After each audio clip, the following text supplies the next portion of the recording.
Hola, ¿cómo están? Bienvenidas, bienvenidos a CNN Prime. Vamos de inmediato con los titulares.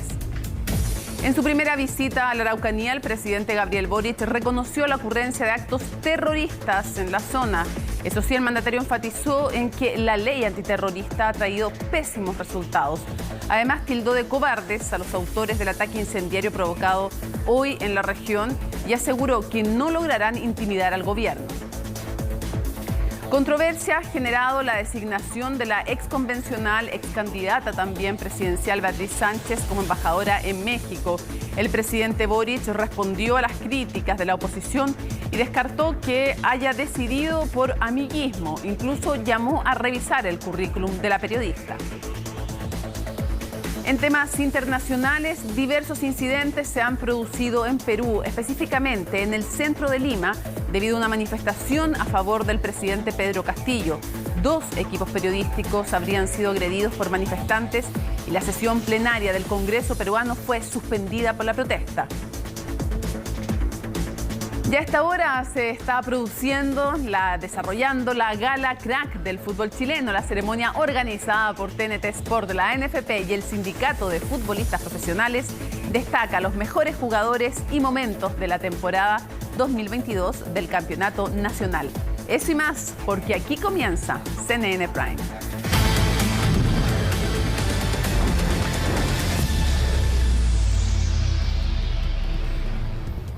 La Cámara Chilena de la Construcción entregó propuestas para enfrentar la crisis del rubro que ha llevado a la quiebra, escuchen bien, 110 empresas en los primeros 6 meses del 2022. El gobierno asegura que aplicará una serie de medidas para dinamizar el sector. Entre ellas va a implementar el reajuste del valor de los contratos del MOP con las constructoras, como nos cuenta Belén Saldías. Las grúas enormes parecen ser menos e imágenes de faenas como estas se podrían ver con menor frecuencia, dicen las empresas. Todo debido a la fuerte crisis que se registra en el sector de la construcción a nivel nacional. Esto no es algo nuevo y por lo mismo es que se elaboró un estudio para determinar los principales nudos a la hora de ejecutar proyectos. Existen varias trabas identificadas que se dan durante todo el proceso. Partiendo desde el diseño, donde se evidencia que el 96% de los contratos de obras públicas sufren modificaciones. En la etapa de adjudicación existen problemas respecto a la calidad de las bases, sumado a que los reglamentos de inversión de obras públicas tendrían problemas estructurales, pero eso no sería todo. Más de 400 permisos distintos otorgados por más de 50 instituciones públicas que podrían ser necesarios para desarrollar un proyecto de construcción.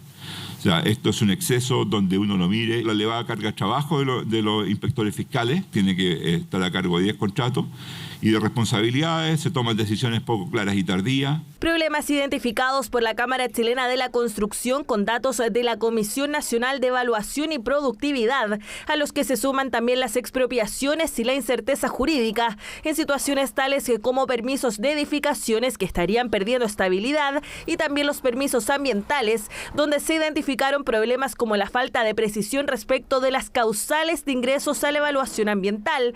Por lo mismo es que también se elaboraron propuestas, tanto a largo como corto plazo, para combatir esta problemática. Implementar los contratos colaborativos entre el MOP y los contratistas, incorporar en los contratos mecanismos de resolución tempranas de controversia.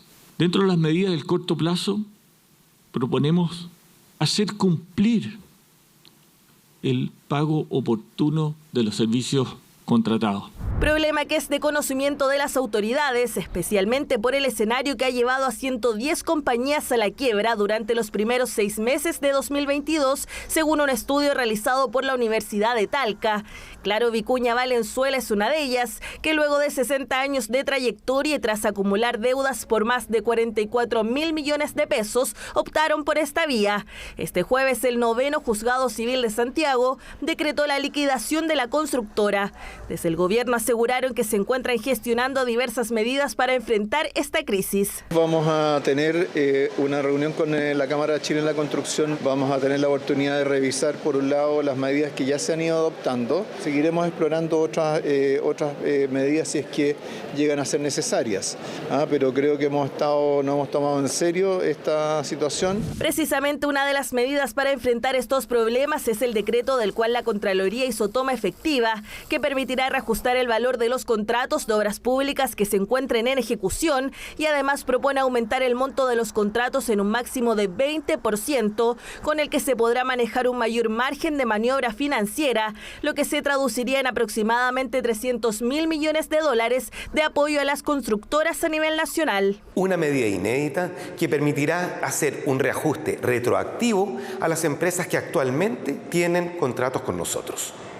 Esta medida tiene un fin importante, que los contratos que tenemos actualmente puedan llegar bien a término y que las empresas que trabajan con el Estado puedan tener una relación saludable. Y si de finanzas se trata, la presidenta del Banco Central, en conversación con CNN Chile, señaló que el sector ha presentado una contracción en sus utilidades, sumado a la baja venta, pero aseguró que no es algo sistemático. Es un sector que está enfrentando cambios, que está enfrentando tensiones, que está enfrentando presiones, pero cuando uno mira su impacto sobre el sistema bancario, ese no es sistémico. ¿Y por qué no es sistémico? Por el tamaño de la cartera y por la calidad de la cartera. Una crisis en el rubro de la construcción en donde ya se proyectan eventuales números negativos tanto para este como para el próximo año, según el gremio, algo que afectaría otro aspecto, el empleo, por lo que son varios actores, incluido el gobierno, quienes esperan que las medidas que se están adoptando y las que vendrán puedan evitar que más faenas dejen de operar.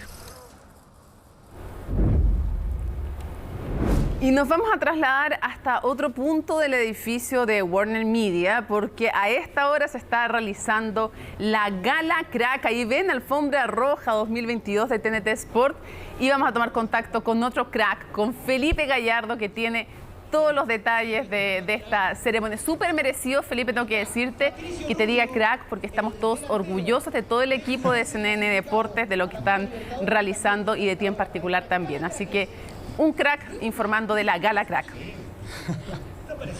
Muchas gracias, Mónica, por los halagos. Y claro, como tú dices, se está desarrollando la Gala Crack Easy 2022 y estamos acá, vestidos de gala, porque todo es una fiesta acá en el edificio de Warner Media, acá ubicado en Pedro Montt, porque hay una alfombra roja, hay una fiesta que se está desarrollando adentro, los jugadores están compartiendo un cóctel, hay muchos premios, se van a entregar alrededor de 20 premios, incluido el 11 ideal del campeonato también, el mejor jugador del año, el jugador experto Easy del año, jugador crack del ascenso, jugadora crack del campeonato femenino y el jugador crack de la segunda división del fútbol profesional.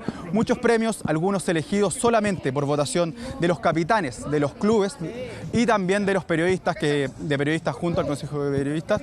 También hay otro premio, también estamos viendo ahora cómo están llegando los animadores, que estamos viendo ahí a Manuel de Tesanos y Verónica Bianchi, que están llegando a esta gala ya para empezar a encender un poco el ambiente en breves momentos. Yo diría que alrededor de las 9 de la noche va a comenzar esta Gala Crack Easy 2022, donde se van a entrar, como dije anteriormente, variedad de premios, alrededor de 20, el mejor jugador del torneo, el mejor arquero, el mejor lateral, el mejor goleador.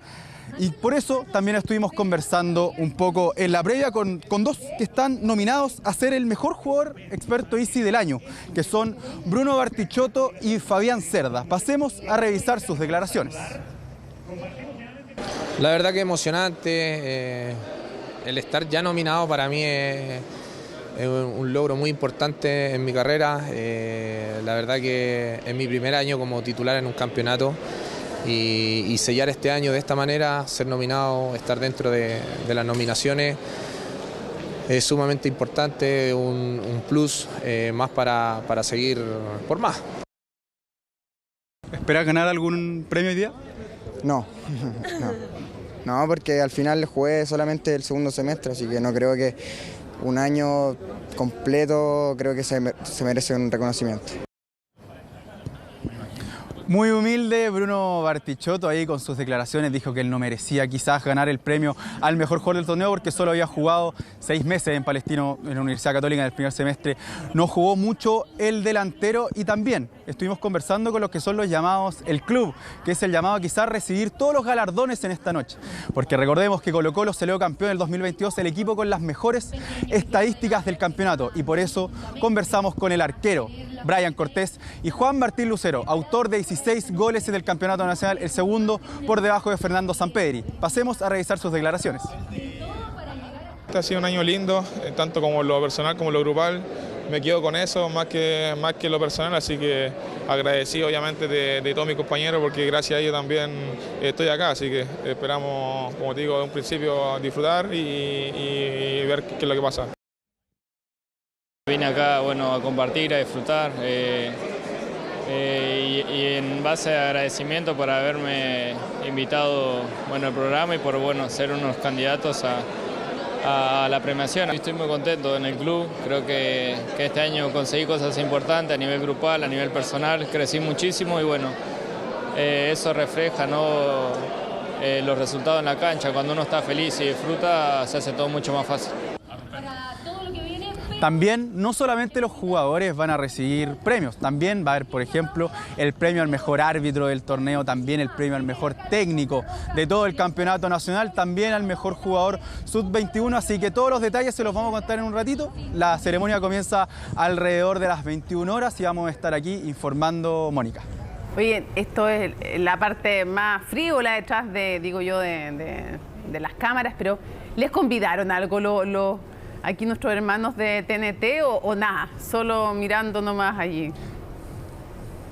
No, al equipo de CNN se portaron bastante bien ahí en el cóctel, así que no podemos emitir ninguna queja, Mónica. Ya, me parece, porque somos los hermanos, entonces tenemos que tener trato y encuentro como especial. O sea, obvio que el cóctel tiene que llegar. Ahora, yo no sé, jefe, acá, amigo de TNT, no llegó nada para el Prime, ¿eh? Yo encuentro que nada que ver. Digo yo. Tan cerca, tan lejos, voy a cambiar el nombre de la película, así, tan cerca, tan lejos. Estamos, pero ahí. En fin, nada que hacer, pues. Hay que dar un aviso. Exacto, dejé hecho el aviso. El que puede, puede. Nos reencontramos más adelante, Felipe, con los ganadores para que tú nos informes de todo lo que está pasando con esta Gala Crack 2022. Muchas gracias. Nos vemos, Mónica. Chao. Y cambiamos completamente el tono informativo para ir a una de las noticias más relevantes de la jornada. El presidente Gabriel Boric tuvo una reunión con los alcaldes y parlamentarios en la Araucanía. La noticia justamente es el viaje a la Araucanía, porque fue, entre otras cosas, para conversar sobre las urgencias que tienen los habitantes de la zona. De todo ello nos cuenta Ivo Goich. Ivo, buenas noches. ¿Cómo te va, Mónica? Muy buenas noches. Te saludamos junto a nuestro camarógrafo Jorge Rojas desde la región de la Araucanía, específicamente desde la capital regional Temuco, para contarles, hacer un pequeño resumen, balance de lo que ha sido la primera jornada, primer día del presidente de la República, Gabriel Boric, en la región de la Araucanía. Una jornada que ha tenido muchísimas reuniones, Mónica, desde muy temprano. El presidente aterrizó en el avión de la Fuerza Aérea en el aeropuerto de la Araucanía a las 7:30 de la mañana. Había un operativo policial de Fuerzas Armadas también dispuesto en la Ruta 5, en los costados de la Ruta 5, también en la Panamericana Sur, en la entrada a Temuco, lo que da cuenta también, por supuesto, de que en esta zona rige un estado de excepción constitucional que fue hace algunos días, hace un par de días, nuevamente extendido. Se solicitó una prórroga nuevamente, mientras, Mónica, sabemos, el gobierno está buscando una alternativa para poder cambiar esta figura de estado de excepción constitucional, algo que ha sido criticado por algunos parlamentarios de oposición y también de autoridades locales acá en la macrozona sur, en las regiones de Biobío y también en la región de la Araucanía, al considerarlo quizás incluso un poco más laxo que este estado de excepción constitucional acotado, que tantas críticas ha traído y que se ha mantenido vigente desde el mes de mayo. 7:30 de la mañana el presidente de la República, Gabriel Boric, entonces aterriza acá inmediatamente a la gobernación regional, donde fue recibido por Luciano Rivas, el gobernador de la región de la Araucanía, y ahí comenzó entonces, Mónica, el presidente, este itinerario larguísimo, donde ha tratado de reunirse con la mayor cantidad de actores posibles en la zona. Probablemente todos los grupos que solicitaron reunirse con el presidente de la República lo han podido hacer durante el día de hoy. Quedan otros mañana también en Lonquimay y en Villarrica, el lugar donde vamos a estar, y donde el presidente, Mónica, te cuento nuevamente, va a hablar con los medios de comunicación, haciendo un balance, haciendo importantes anuncios. Hoy hizo entre una batería de anuncios importantes que era con los que quería llegar acá a la Araucanía y que se comenzaran a ejecutar. Eso por un lado, vamos a estar hablando de eso porque ha generado un buen espíritu finalmente en las autoridades acá, en las comunidades locales también, los anuncios del presidente, pero no son todos. Mañana van a existir más relacionados relacionados también con comunidades del pueblo mapuche. Eso en parte con el presidente Gabriel Boric en las reuniones del día de hoy. Luego encabezó el gabinete regional, la típica reunión por supuesto donde el presidente, cada región que visita trata de estar con sus representantes en las regiones, con el delegado presidencial José Montalva, pero también con los ministros y ministras que lo acompañan. La ministra del Interior Carolina Toá, la ministra secretaria general de la presidencia Analía Uriarte y también el ministro de Obras Públicas Juan Carlos García. ¿Por qué ellos? Porque también la idea es relevar el plan Buen Vivir, uno que esperan ya poder comenzar a consolidar de manera más concreta acá en la región de la Araucanía, también en la región del Biobío. Y fue tras esa reunión con todos los representantes del Ejecutivo acá en la región, con los serenis, con el delegado presidencial también y con los ministros, donde el presidente de la República habla con los medios de comunicación. Y el contexto, Mónica, que recibe el presidente de la República no fue un contexto fácil, fue una madrugada particularmente difícil, no vamos a decir ajena quizás a la realidad que se vive lamentablemente en la región de la Araucanía, pero donde la antesala, la llegada del presidente, Mónica, estuvo marcada por distintos hechos de violencia, por atentados incendiarios. Hay dos, por supuesto, nosotros no hablamos ninguno, por supuesto no se justifica por ningún motivo, ningún hecho ni acto de violencia que ponga en riesgo la vida, la integridad y el libre desenvolvimiento de las vidas de los ciudadanos acá en la región de la Araucanía, pero hubo dos que llamaron mucho la atención, la quema de una capilla y también quizás la imagen más fuerte de la jornada de la madrugada del día de ayer, la quema de una escuela rural básica en Curacautín, con imágenes que llamaron mucho la atención, imágenes muy fuertes y sobre todo lo que significa finalmente para el desarrollo de la zona que se vuelvan a atentar contra un lugar donde jóvenes estudiantes de la zona, una escuela rural básica, por supuesto, estudian y pasan día a día ahí. En ese contexto el presidente entregó declaraciones, de hecho elevó el tono en contra de las personas, de los delincuentes catalogados como el mismo cobardes, catalogados así por el presidente de la República, Gabriel Boric, Mónica, y posteriormente también haciendo una pequeña reflexión en torno a si los actos, algunos actos que se han producido, estos violentos ataques incendiarios acá en la región, no solo acá en la región de la Araucanía, sino que en Biobío, en los ríos, en los lagos también, tienen carácter terrorista o no, y por primera vez el presidente de la República, Gabriel Boric, reconoce que existen hechos y ataques terroristas, de carácter terroristas acá en la macrozona sur. Todo esto y más, lo que ha sido la agenda del presidente, que incluyó importantes reuniones con víctimas de violencia rural, lo pasamos a revisar en la nota que preparó nuestra compañera Estefanía Bustamante. Vemos ahí ya en imágenes acercándose a la escalera para poder bajar al presidente de la República, Gabriel Boric, quien entonces comienza a descender de este avión. Su primer arribo en la Araucanía, a menos de 24 horas para cumplir 8 meses en La Moneda, consciente de que varias veces le pidieron visitar la zona afectada por múltiples atentados. Vengo hoy día como jefe de Estado, no solamente como jefe de gobierno, y tenemos que dar cuenta de que el Estado va a volver a estar presente. La promesa que marcó las primeras horas de Boric, tensionadas por los ataques, barricadas y bloqueos previos a su llegada. A las 4 de la mañana, personal del Hotel Nicaragua tomó conocimiento al nivel 133 de un incendio que afectaba unas cabañas. Un grupo de antisociales en el sector de Villa Cautín, en la comuna de Victoria, procede a incendiar una iglesia católica. También 3 sujetos intimidaron a un conductor y quemaron su maquinaria. En Curacautín, desconocidos incendiaron una escuela rural donde se encontró un lienzo en rechazo a la visita del presidente. Hechos que endurecieron el tono del mandatario. Yo le quiero decir a las personas que están detrás de esos atentados que si creen que privando de educación a los niños de la Araucanía rural o privando de un templo van a lograr intimidarme a mí o a este gobierno, están muy equivocados. Son unos cobardes. Advertencia a los que calificó como grupos que usan causas legítimas para delinquir. Y si las horas previas marcaron su llegada, también lo hicieron las siguientes. Que no escuche realmente el presidente de la República. Necesito justicia por mi casa.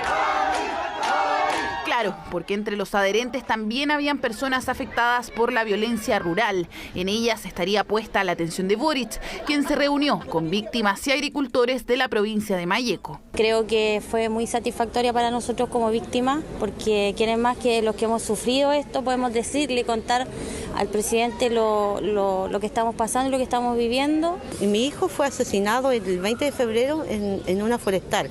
Entonces ahora vinimos a hablar con él, se nos gestionó, nosotros buscamos mucho esto, fuimos hasta a La Moneda a entregarle una carta porque queremos justicia. Hola, presidente, gobernador, muy buenos días, bienvenido a la Araucanía. El compromiso de La Moneda, revisar la ley de reparación a víctimas que le entregó el gobernador Luciano Rivas apenas Boric arribó a la Araucanía. El presidente tiene toda la información en la mano, es importante que el presidente pueda avanzar. Cuando estamos en una región que ya lleva 11 renovaciones del estado de excepción, es entendible que es una situación anormal la que vivimos en nuestra región. Una situación anormal donde el gobierno anunció un plan especializado para la zona, un largo listado que prioriza delitos como el robo de madera, la fiscalización de armas y la seguridad agroalimentaria. Además, decretó la apertura de 2 nuevos centros de apoyo a víctimas en Temuco y Los Ángeles. Yo creo que en la región han habido actos de carácter terrorista. Ahora, el problema de esto es que la presión inmediata que viene, y en esto no debiéramos hacer un gallito político, es, bueno, entonces aplique ley antiterrorista.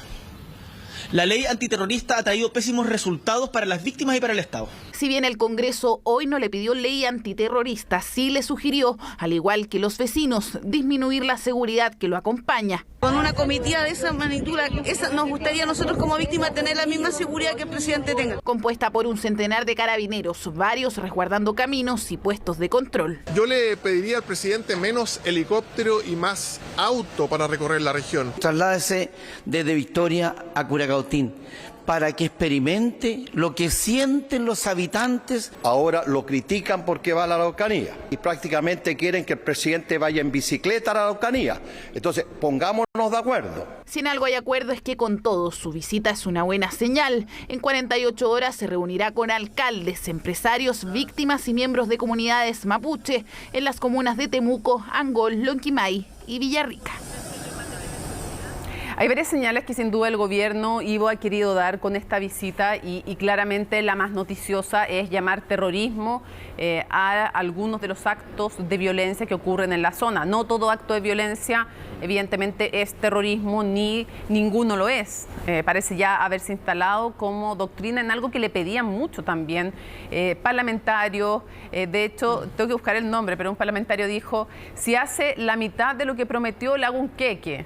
Creo que era el parlamentario Durán, no estoy segura, voy a revisar el nombre del parlamentario, como haciendo alusión a que, claro, eso era muy significativo. Habían varias parlamentarias también de la zona que decían es fundamental que el gesto más importante sería que dijera, verbalizara que hay terrorismo en la Araucanía, lo ha hecho, y ahora obviamente que hay mucha expectativa también respecto a que se avance en soluciones integrales, porque evidentemente que junto con las peticiones que tienen que ver con seguridad, que son las más urgentes, hay otras que tienen que ver con pobreza, con caminos, con ruralidad, y claro, y lamentar profundamente, lamentar desde la indignación además, y también desde la pena la destrucción de esa escuela. O sea, son cobardes y además son incoherentes. Sumaría un calificativo porque ¿a quiénes están diciendo defender?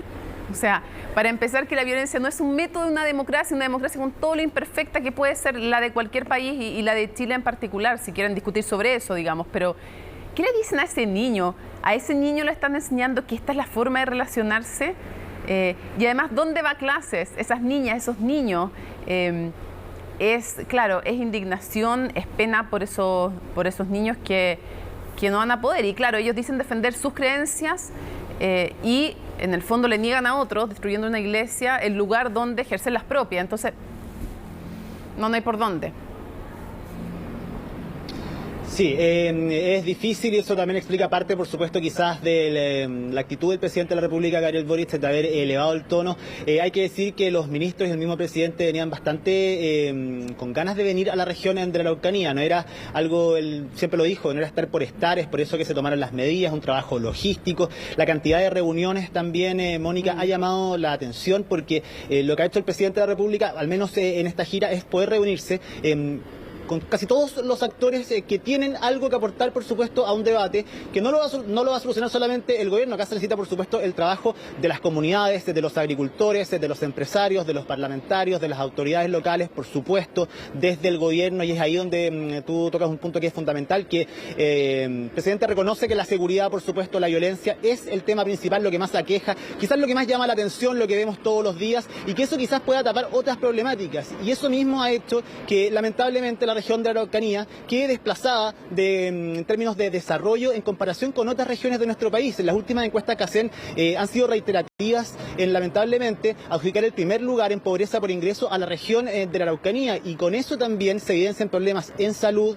en educación, en conectividad, en los caminos, en agua potable rural para que algunos centros médicos rurales, lejanos, con las complejidades que tiene geográficamente también la región de la Araucanía, queden en el último lugar de la cola. Bueno, todo eso es lo que se está tratando de hacer a través de un plan integral, pero que se necesita, por supuesto, escuchar todas las voces. Y algo que ha pasado al menos el día de hoy es que todos los grupos que se han podido juntar con el presidente de la República han salido con esta sensación de que al menos fueron escuchados, de partir una hoja de ruta en común, en conjunto, que era parte también de lo que decía el gobierno cuando recibía críticas en el momento que decían ¿por qué no van ahora? ¿Por qué no van ahora? ¿Por qué no van ahora? Cada vez que el presidente hacía uno de estos viajes, al menos lo que se ha visto en declaraciones, no lo digo yo, sino que en base a todas las declaraciones que hemos escuchado el día de hoy, Mónica, es cierta esperanza, tranquilidad de que se puede sacar adelante esta difícil tarea, no en lo inmediato, por supuesto, esto va a requerir mucho tiempo, pero por algo hay que comenzar, al menos ponerse de acuerdo, que un diálogo político exista, el diálogo con las comunidades también exista, recomponer confianzas quebradas en un lugar donde el presidente reconoció el Estado también tiene una responsabilidad y ha abandonado una zona. Hay que recuperar espacios, recuperar territorio, recuperar la tranquilidad y la paz para los habitantes de la macrozona sur. Eso ha sido parte de las reuniones del presidente de la República el día de hoy. Por la tarde se trasladó a Angol. Te cuento que nosotros no hemos podido estar en todos los lugares, eso sí, Mónica, por un tema también logístico y porque la agenda del presidente ha sido tan apretada y ha tratado de estar en lugares tan distintos que no hemos podido llegar por los traslados. De estos son muy largos. El presidente efectivamente lo está haciendo, los traslados en helicóptero para poder acortar tiempos y poder llegar a tiempo a las reuniones agendadas ya con cada uno de estos grupos. Por la tarde se reunió con distintos alcaldes de la región de la Araucanía. Pasemos a escuchar sus declaraciones. El alcalde de Coyipulli, Manuel Macaya, y también el alcalde de Angol, Enrique Neira, en relación a esta hoja de ruta que se le propone a los alcaldes, a los anuncios que hizo el presidente en materia integral y, por supuesto, en materia de seguridad para la zona. Pero la inquietud que yo le di, la seguridad de la comuna de Malleco y de la nueva región. Hoy día, la inseguridad que hoy día vivimos en la comuna de Coyipulli, se la voy a conocer. Hoy día estoy, desde el año 2018, la creación de un cuartel de investigaciones, en la cual en marzo de este año le entregué toda la documentación a don Manuel Monsalve. Hasta el día de hoy nunca he tenido una respuesta sobre el cuartel de investigaciones, en la cual se le entregó una escritura pública, más de 5.000 metros cuadrados a Investigaciones de Chile, donde un ministro se comprometió, donde un director de investigaciones se comprometió a crear, a construir un cuartel de investigación en la comuna de Coyipulli. Nunca hemos tenido una respuesta alguna. Primero, como los 11 alcaldes de la provincia de Malleco tenemos un programa que ya el presidente lo conocía, algunos ministros también. Hoy día se le ratificó este programa que tenemos nosotros que beneficia a las 11 comunas de la provincia de Malleco. Pero paralelo a eso, los alcaldes también nos permitimos tomar algunos minutos para plantearle algunas situaciones. Lo principal, en mi caso en particular, fue el abandono de 3 obras que tenemos acá en la comuna de Angol, que ha significado mucha cesantía. Hay un punto especial, Mónica, podríamos decir, de todas estas reuniones, sin quitarle importancia una por sobre otra, pero hay una que obviamente es la que, en palabras incluso de los mismos autoridades que asistieron a estas reuniones, dijeron que se vio muy conmovido el presidente de la República, Gabriel Boric, a las ministras y al ministro también que lo acompaña acá en la región de la Araucanía, y fue esta reunión con 8 representantes de familias que han sido afectadas por violencia rural. Digo afectadas, pero son gente a las que se les ha asesinado familiares durante el último tiempo, y el presidente escuchó las experiencias de estas personas en sus propias voces, algo que se le pedía fundamentalmente en las principales peticiones dentro de este viaje, que pudiese conversar con la gente que ha sufrido violencia rural, que ha perdido seres queridos, que han perdido propiedades, que han perdido fuentes laborales, a las que les ha cambiado la vida también en relación a los lamentables hechos de violencia, y reconocieron que las autoridades, el gobierno que están acá, quedaron muy conmovidas con las historias de cada uno de ellos y se propone, por supuesto, dar un trabajo para una reparación integral también a las víctimas de violencia rural. Se llega, lo decía Estefanía en su nota, al menos esta propuesta del gobernador de Araucanía, Luciano Rivas, el presidente, pero también como ejecutivo van a proponer un plan para poder reparar a las víctimas de violencia rural acá en la zona. Parte también de las reuniones se fue con parlamentarios, con las bancadas parlamentarias que son representantes de los distritos acá en la región de la Araucanía. Pasemos a escuchar con qué sensación quedan también, qué les parece esta visita del presidente, qué se pudo hablar y los compromisos también que se adquieren con la ciudadanía. Escuchemos a los diputados Joanet Ojeda y también a la diputada Erika Ñañez. Pero me faltaron medidas más concretas en materia de seguridad. Faltaron fundamentalmente el tema carabineros. Necesitamos carabineros. Necesitamos 600 carabineros, 200 más por turno, porque hoy día en toda la macrozona sur, Arauco, Biobío, Malleco, Cautín, hay 250 carabineros. Con eso no alcanzamos a todos los lugares. Y por tanto se necesitan 200 carabineros más. El presidente condenó naturalmente la quema de iglesias, condenó la quema de escuelas, como incluso recordó que cuando se quemaban escuelas, lo recordó como cuando se quemaban libros en el periodo de golpe de Estado. Es fuerte volver a escuchar los relatos de los alcaldes y lo que sucede en la región de la Araucanía. Es realmente una situación extrema. Vi también a un presidente golpeado luego de haber escuchado a las víctimas del terrorismo, a sus ministras también. La pobreza es brutal como en ninguna otra parte de Chile, es descarnada. Por lo tanto, la lección que yo me llevo al menos de esta reunión es que debemos unirnos, oposición y gobierno, como Estado en definitiva, para poder salir de esta crisis tan grande que ha golpeado ya por 25 años a nuestra región de la Araucanía y que nos tiene asumidos como la región más pobre de Chile. Eso es lo que me llevo, un desafío, y mañana a escuchar a los alcaldes de la provincia de Cautín. Hay que pensar en esto como algo que no surge desde ahora, son varios años que se han estado trabajando también para poder encontrar soluciones concretas. Acá se está pavimentando este camino que claramente tiene muchos baches, así como los muchos caminos que tienen baches en la Araucanía, pero también es necesario considerar que acá el problema es un problema estructural. El presidente ya mencionó inclusive en esta misma reunión y nos confirmó que el Plan Buen Vivir va a pasar a ser una política de Estado a través de un proyecto de ley, y eso es lo que se necesita realmente para poder ir entregando garantías de seguridad, de convivencia y de buen vivir en la región. Obviamente también al regreso a Santiago va a estar sobre la mesa, y también probablemente mañana, en los días que quedan de gira, la petición que ya hacen los diputados, las diputadas, los senadores, la senadora de la zona respecto de medidas legislativas, no solamente de medidas que tengan que ver con seguridad. Por cierto, seguridad, ahí Andrés Joanet de Amarillos por Chile tenía peticiones de aumento importante, quería el de carabineros, hablaba de 600 carabineros, se le dijo en su momento que de dónde se podían sacar en el fondo tan rápido 600 carabineros, habría que sacar de algún lugar, de donde proponía él. Bueno, no es fácil, pero junto con eso va a empezar la discusión, o se va a reanudar la discusión respecto a las medidas legislativas y con cuáles está de acuerdo el gobierno, con cuáles no. Y también lo otro, si es que se reconoce que hay terrorismo en la Araucanía, actos terroristas, y no sirve la actual ley antiterrorista. Incluso lo han reconocido en su momento. En su momento, autoridades del gobierno del expresidente Sebastián Piñera Ivo también dijeron que era muy difícil el nivel, el estándar probatorio que exigía la ley antiterrorista era alto. Y se dijo que por eso era muy difícil, porque además se le agregó después de una serie de movilizaciones, huelgas de hambre, se le agregó durante ese gobierno la intención terrorista. Hay que probar además la intención, no solo el hecho. Y por lo tanto, si el problema también es esa legislación, una cosa es avanzar en crimen organizado, en el combate y ocupar ese tipo de leyes, pero no habrá que reformar también la ley antiterrorista, porque también, digámoslo, transparentémoslo, no es solo que sea ineficaz o difícil por el estándar probatorio que exigen los tribunales, sino que también habían reparos desde la izquierda y desde organismos de derechos humanos respecto a algunas figuras que se pueden emplear en el caso de la ley antiterrorista. Por lo tanto, también hay que transparentar en la discusión pública si es solo la ineficacia o si hay reparos también respecto de los estándares en relación a temas de derechos humanos, por ejemplo. Y discutir eso, ponerlo sobre la mesa y reformar para que se pueda apelar a una ley que sea eficaz y que no esté cuestionada.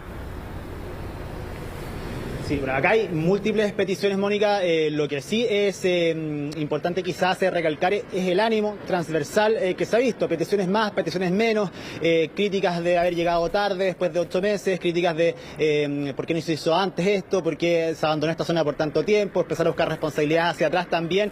Yo creo que eso finalmente, al menos con las conversaciones que se han dado por ahora, hay una intención transversal por comenzar a trazar una hoja de ruta en común con inversión. Tú lo decías también, es muy importante la inversión que se haga también en esta zona. Aparte de los anuncios del presidente, tenían que ver con inversión específica en temas de seguridad, reforzar la seguridad, el trabajo de carabineros, de las Fuerzas Armadas también, pero a la vez impulsar otro tipo de desarrollo para una región que lo necesita, ir de la mano. Pero por supuesto, el tema de la violencia, el tema del terrorismo, de las palabras que ocupó el presidente el día de hoy, marcan al menos un antes y un después en su discurso.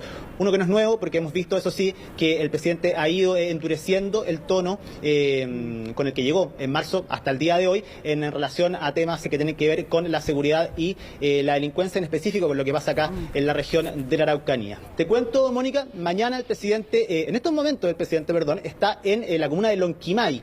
El presidente debería pasar la noche en Lonquimay. Mucho se habló, Mónica, y se especuló cuando se trascendieron estos itinerarios del presidente de la República, Gabriel Boric, que él iba a pernoctar el día de hoy en un recinto militar, en un regimiento en Lonquimay. Eso fue completamente desestimado por parte de su equipo y por la tarde también desde la SECOM hicieron la aclaración de que eso nunca había estado en los planes. Así que eso es una cosa, al menos eso se desmiente porque causó debate el día de ayer, pese a que si estaba en un itinerario, posiblemente fue en algún momento alguna posibilidad quizás, pero efectivamente él no lo va a hacer, está en Lonquimay en estos momentos, eso sí, debería pernoctar ahí el presidente, tener reuniones por la mañana en la comuna de Lonquimay y por la tarde al mediodía trasladarse hasta Villarrica, donde va a tener nuevamente reuniones con autoridades locales, va a escuchar a comunidades también y posteriormente entregar un nuevo punto de prensa haciendo un balance de esta zona, haciendo nuevos anuncios y por supuesto también refiriéndose a temas de contingencia. Así que ha sido un día larguísimo, Mónica, acá en la región de la Araucanía y que mañana también promete ser similar. Muchas gracias, Ivo. Seguimos atentamente. Tanto le molestó esa versión al presidente que con tuit retuiteó al alcalde de Temuco para desmentir esa información. Sí.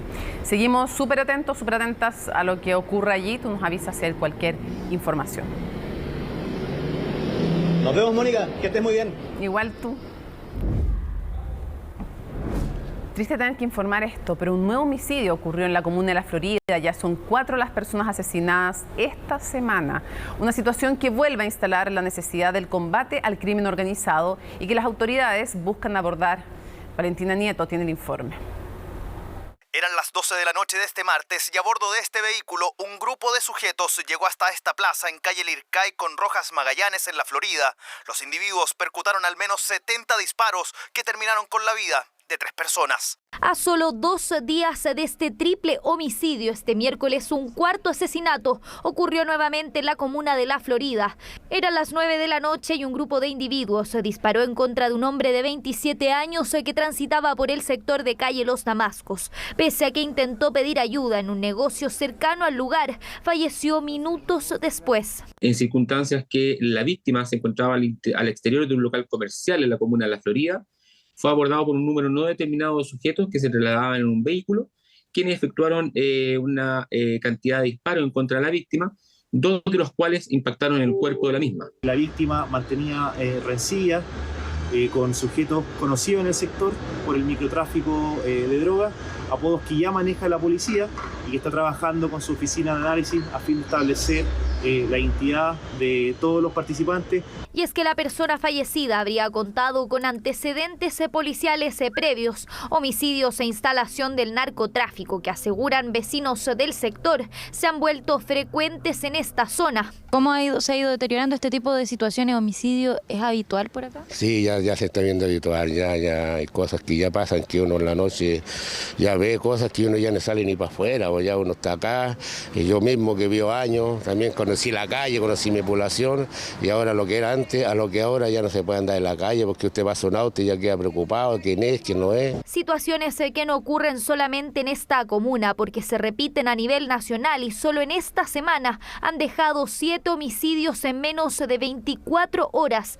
Fue la muerte de una niña de tan solo 11 años, luego de que su vivienda y otra más en la comuna de Hualpén fueran atacadas a balazos por un grupo de personas. En San Ramón hubo otros 2 asesinatos. 6 de la mañana, pleno parque forestal, y una persona trans en situación de calle murió apuñalada. Una criminalidad que en este 2022 ha aumentado en un 50% comparado con el año pasado.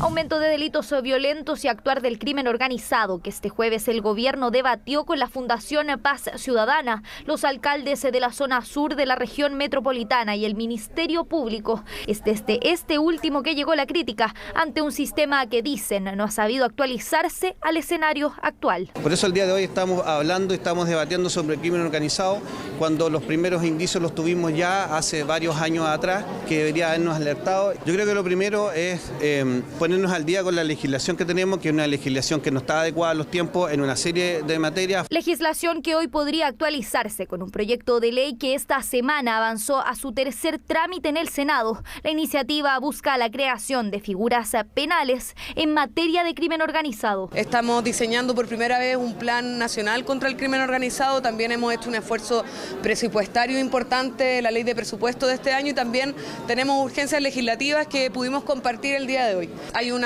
esfuerzo en dotar de mayores herramientas también presupuestarias, tanto a Fiscalía como a Policía de Investigaciones y a Carabineros. El crimen organizado evidentemente tiene una organización, necesitamos que el Estado también opere organizadamente para poder hacerle frente. Tenemos que abordar la situación lo más tempranamente posible, ya por supuesto que hubiera sido ideal hacerlo antes, pero creemos que todavía estamos en tiempo de desarrollar políticas públicas que permitan mejorar la situación que tenemos hoy día de miras al futuro.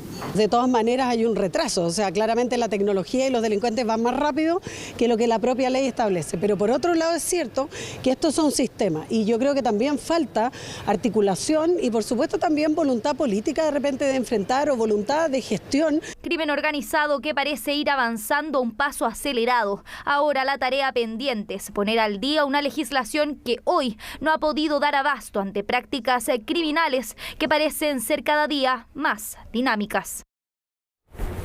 El presidente Gabriel Boric defendió la designación de Beatriz Sánchez como embajadora de Chile en México. Esto tras una serie de críticas desde la oposición, quienes entre otras cosas acusaron como un premio de consuelo el nombramiento. Debate que se abrió a solo semanas del viaje del mandatario a este país. El informe es de Paul Follert.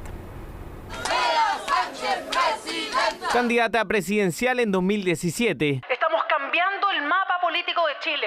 4 años después integró la Convención Constitucional.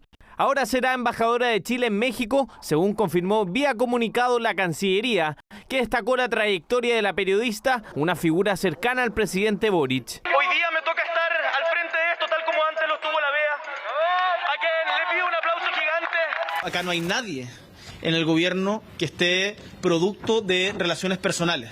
Cada uno está en función de sus méritos profesionales y su compromiso con el proyecto que estamos llevando adelante, no por mí. Así el mandatario respondió a los cuestionamientos surgidos principalmente desde la oposición. En el sector no cayó bien la designación de la ex convencional y acusaron un doble discurso del mandatario. Se van a acabar los pitutos, dijo. ¿Y qué tenemos acá? Un botín precisamente para una amiga de él. Para alguien que fracasó estrepitosamente en la Convención Constitucional con un texto que fue ampliamente rechazado. Me preocupa no el nombramiento en particular, que se vayan sumando distintos nombres con características más políticas que profesionales en un tema tan significativo como las relaciones exteriores. Críticas que se han repetido en otros nombramientos de embajadores en distintas administraciones. Recordado es el episodio del fallido nombramiento del hermano del expresidente Sebastián Piñera como embajador en Argentina. Yo no hablaría premio consuelo, me parece, insisto, que es denostar un poco el esfuerzo que hace Chile para sus relaciones internacionales y para el trabajo de la política exterior. Y hay que recordar que la mayoría de las embajadas son cargos de carrera, pero hay algunas que el presidente se reserva, y esto ha sido tradición en todos los gobiernos democráticos, de poner gente de confianza política en determinadas embajadas que son relevantes. La designación de Beatriz Sánchez ocurre solo días después de que el presidente Gabriel Boric también defendiera que Javier Velasco, su amigo personal y quien ha protagonizado un par de polémicas, sea el embajador de España. Yo creería que deberíamos avanzar también a criterios de mayor profesionalismo en la designación diplomática. El nombramiento de Sánchez llega a solo días de la cumbre de la Alianza del Pacífico, un encuentro al que asistirá el presidente Boric el próximo 25 de noviembre. De ahí la importancia de haber zanjado un nombre para la Embajada de México, uno que según el presidente fue bien valorado por el gobierno de ese país. Es verdad que Beatriz Sánchez no tiene experiencia diplomática ni de política exterior, pero tiene amplio recorrido político y se desempeñará en un país como México, donde la cercanía política es muy importante. Era necesario hacerlo pronto y hacerlo lo más rápidamente posible porque el presidente está viajando, como se sabe, a México, a la Alianza del Pacífico, y porque se había demorado mucho el nombramiento de una embajadora. La nueva embajadora de Chile en México ya recibió el beneplácito del gobierno de Andrés Manuel López Obrador y en los próximos días aterrizaría en tierras aztecas. Sí, decir una cosa, independiente de este caso, porque esta discusión también estuvo, como veíamos en la nota, cuando el expresidente Sebastián Piñera iba a designar a su hermano, obviamente que es siempre un hermano, una cercanía muchísimo mayor como embajador en Argentina. Yo creo que lo importante aquí no es, cuando hablamos de nepotismo, amiguismo, insisto, no estoy refiriéndome a este caso en particular, ni al caso del expresidente Sebastián Piñera en particular. En general, a nivel de principios, lo importante es resguardar, obviamente, en general, es que no se trata de que alguien sea incapaz y que solo por ser amigo o ser familiar de alguien llegue a un cargo. No hay que juntar la incapacidad con eso. Puede haber alguien que sea muy capaz. El punto es, y la discusión que tenemos que tener es cuándo, en qué casos corresponde inhibirse cuando hay o cercanía personal o cercanía familiar. Y en general, claro, el punto es que quien tiene cercanía familiar o quien tiene cercanía de amistad, a igual capacidad que otro, tiene más facilidad para acceder al cargo. Ese es el punto. Ahora, claro, en muchas ocasiones son tremendamente capaces, pero hay que resguardar y muchas veces inhibirse porque hay esa cercanía familiar o de amistad. Y quería hacer el punto, insisto, más allá de cada uno de los casos, creo que es bueno que conversemos, debatamos y discutamos sobre principios. Entender que el tema no es, es incapaz y por eso lo designan, eso ya sería burdo. No, el punto es ver, ¿es la persona más capacitada o no? Y si, cuán cercano es o no. Y porque hay ciertos grados de cercanía que exigen inhabilidad, hay otros que no. Y así lo sabemos, en algunos casos está en la ley, en otros no, en otros tiene que ver con el criterio. Pero lo importante es entender el concepto real de cuándo hay que inhabilitarse. Y no es tan burdo como decir es incapaz y llegó solo por esos lazos. Vamos a seguir avanzando en otras materias informativas para contarles que un apoyo transversal ha tenido la petición del gobierno al Ministerio Público de que se designe a un fiscal especial que investigue los casos de violencia en los liceos emblemáticos. Ayer un joven fue apuñalado en el Instituto Nacional y la nota es de Francisca Cárdenas.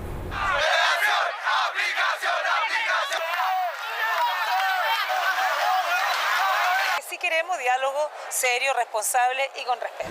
Una realidad muy distinta a la de ahora, porque lo que antes eran manifestaciones protagonizadas por estudiantes secundarios para exigir mejor educación en Chile, hoy se ha vuelto un escenario marcado por hechos de violencia. Y no solo los alrededores de los liceos emblemáticos son ahora violentos. Al interior del Instituto Nacional, en medio de una actividad extra programática, un joven de 15 años resultó apuñalado.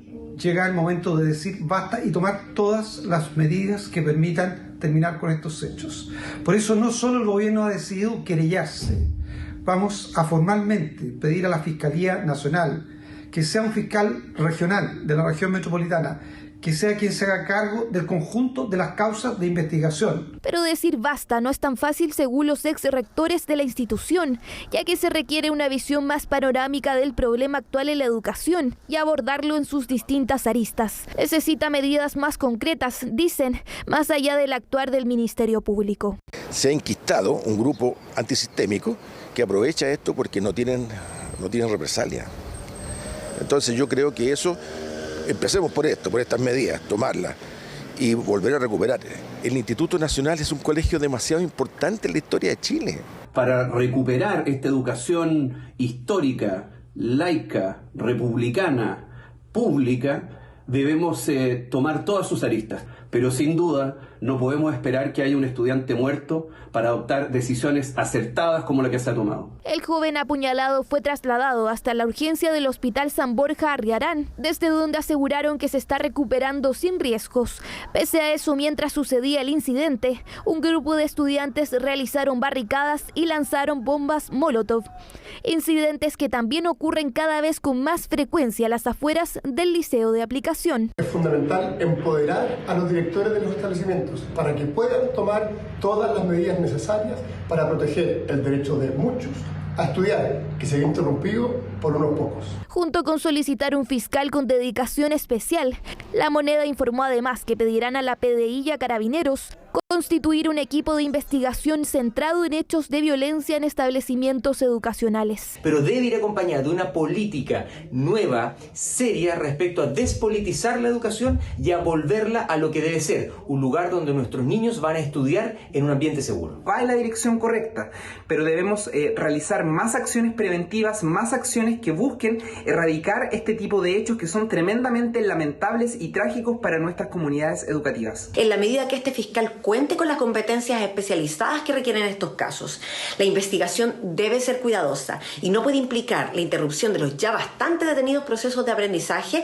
ni tampoco criminalizar a comunidades completas. Las exigencias por una educación de mayor calidad son similares a las que motivaron la Revolución Pingüina, pero hoy esas peticiones se expresan de una manera más violenta, que incluye el lanzamiento de bombas Molotov, enfrentamientos con carabineros y colocación de barricadas incendiarias. Un tema que deberán resolver las autoridades. De momento, el Ministerio de Educación optó por no referirse al tema. La justicia declaró disuelta la Fundación SEMA Chile y ordenó la cancelación de su personalidad jurídica. El octavo juzgado civil de Santiago acogió una demanda presentada por el Consejo de Defensa del Estado al constatar además que esta institución se apartó de los fines de asistencia social para los que fue creada. El informe es de nuestra compañera Ángela Rayman.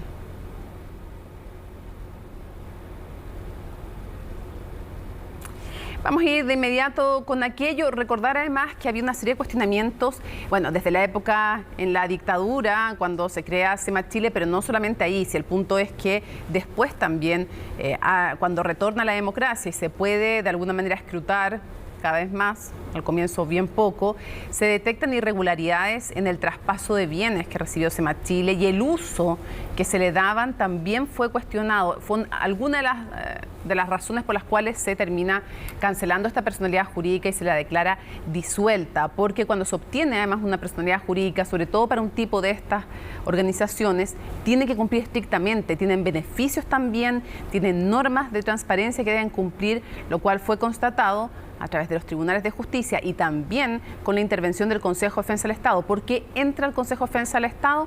Por dos cosas. Uno, porque tiene que cautelar la probidad y segundo, el buen uso de los fondos públicos y que no haya malversación, entre otras cosas. Veamos ahora sí la nota preparada. Entre las organizaciones del voluntariado femenino que ha creado, promueve y dirige la primera dama de la Nación, señora Lucía Iriart de Pinochet. Fue en el año 1973 cuando la fundación, en que debía tener propósitos sociales y sin fines de lucro, fundada en 1954, pasó a manos de Lucía Iriart, apogeo del Centro de Madres de Chile, que desde que asumió su presidencia la esposa del dictador Augusto Pinochet, recibió hasta 1991 al menos 113 propiedades del fisco de forma gratuita. Fueron más de 40 años donde la figura de SEMA Chile seguía existiendo, pero por medio de una resolución, el octavo juzgado civil de Santiago terminó con lo poco que quedaba de la organización. En el documento se lee: la fundación ya no cumple con el objeto para el cual se creó, habiéndose procedido a vender casi todos los inmuebles en todos los lugares en que funcionaba. En un principio, SEMA dependía de subvenciones y donaciones del Estado, pero posteriormente se dedicó a la venta y arriendo de las propiedades bajo su poder. Los problemas de la organización comenzaron en julio del 2004, cuando estalló el caso Rix, donde se descubrieron más de 125 cuentas secretas de Augusto Pinochet y sus colaboradores por más de 21 millones de dólares. Se perseguía por malversación de caudales públicos a Augusto Pinochet y a una serie de colaboradores. En ese juicio, a propósito de esta investigación, se incautaron alrededor de 77 inmuebles. Y a propósito de esa incautación, se detectó que muchos de estos inmuebles estaban a nombre de SEMA. De hecho, un documento del Consejo de Defensa del Estado señala que SEMA en 5 años había destinado solo el 11% de sus activos en gasto social, cuando en ese entonces el total ascendía a más de 5.600 millones de pesos. En el estudio se especificó que la mayor parte de los ingresos provenía de la venta de inmuebles y de recursos invertidos en instrumentos financieros como fondos mutuos y depósitos a plazo. No puedo dar información.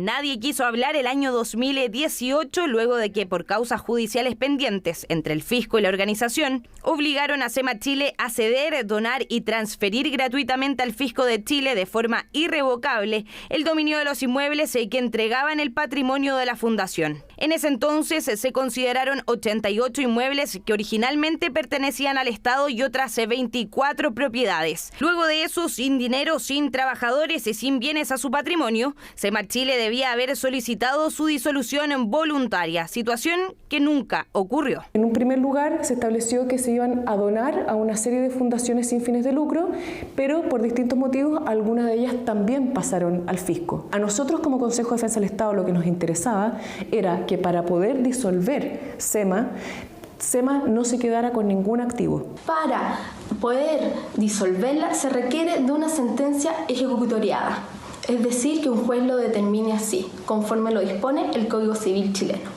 El mismo año, además, y tras el acucioso trabajo de fiscalización por parte del Consejo de Defensa del Estado, se logró disolver la Fundación de Apoyo Social vinculada a SEMA, la cual no había sido parte de la transacción y poseía instrumentos financieros que llegaban a 900 millones. Fondos que debieron haber sido heredados por la Fundación Señoras del Ejército, pero que finalmente fueron cedidos al Estado. Una fundación en que se había establecido como objetivo la ejecución de actividades tendientes a proporcionar el bienestar espiritual y material de la mujer chilena, especialmente aquella afiliada a los centros de madre, donde por medio de actividades y cursos de aprendizaje o prácticas de oficios podían maquillar las estrategias políticas y económicas de la fundación.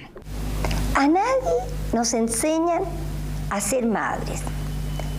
Muchas hemos empezado esta tarea muy jovencitas, otras un poquito mayores, pero sin la experiencia ni la sabiduría suficiente para ser las mejores madres como queremos serlo. El 1 de septiembre del año 2021, el Consejo de Defensa del Estado presentó ante el 8º Juzgado Civil de Santiago la demanda que daría fin a lo último que quedaba de la organización, la figura jurídica de la Fundación SEMA Chile. Finalmente, recién en noviembre de 2022, se decretó en el documento oficial que se hace lugar a la demanda interpuesta por el Consejo de Defensa del Estado en contra de la Fundación y, en consecuencia, se declara disuelta, cancelándose su personalidad jurídica sin costas por no haber existido oposición. Recuperar 88 inmuebles de origen fiscal y también ingresar al Fisco de Chile otras 24 propiedades de origen particular que fueron cedidas gratuitamente por SEMA, cuyo avalúo fiscal en conjunto superan los 9.000 millones de pesos. Logró un recupero de inmuebles, de instrumentos financieros y de dineros para el fisco y para algunas instituciones también sin fines de lucro como nunca antes se había visto. Actualmente todo el patrimonio de la Fundación Centro de Madres de Chile y de cualquier organización que haya dependido de esta fue transferido al fisco, entidad que actualmente tiene la responsabilidad independiente del futuro de estas propiedades. Después de casi 2 meses de búsqueda, hoy fue encontrado el cuerpo del astrónomo inglés desaparecido en la región de Coquimbo. Tras 50 días de búsqueda, Carabineros dio con el cadáver del científico británico Thomas March, quien se encontraba trabajando en el observatorio La Silla. Según lo detallado por la policía, el cuerpo fue hallado a 1.780 metros de altura, todo esto muy cerca del recinto astronómico. Recordemos que la familia de March llegó desde Reino Unido hace algunas semanas para ayudar en este proceso. La investigación está a cargo del fiscal regional, Adrián Vega, quien busca determinar las circunstancias de su muerte.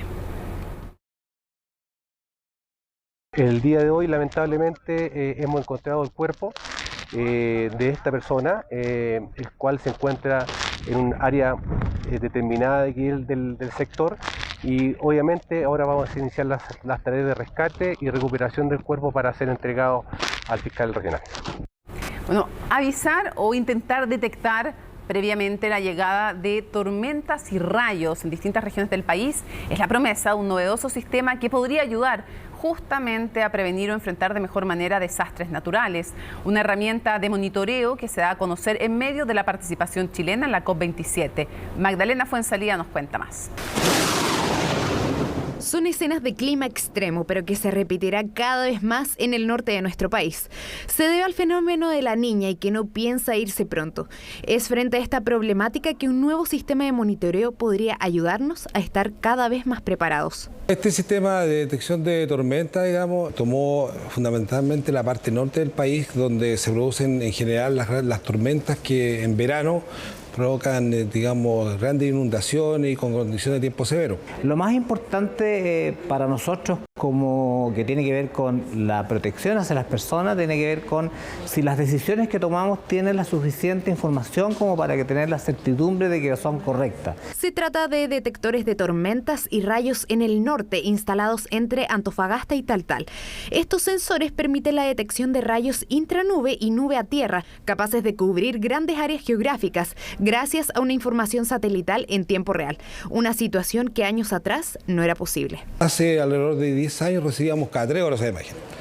Hasta esa fecha, 10 años atrás más o menos, conseguimos recepción de imágenes satélite GOES 16, que nos permite hoy día recibir imágenes cada media hora, que es lo más eficiente que podemos tener hoy día en cuanto a recepción de imágenes. Por lo tanto, este sistema nos va a permitir llegar a un 95% de monitoreo. Una situación que años atrás no era posible.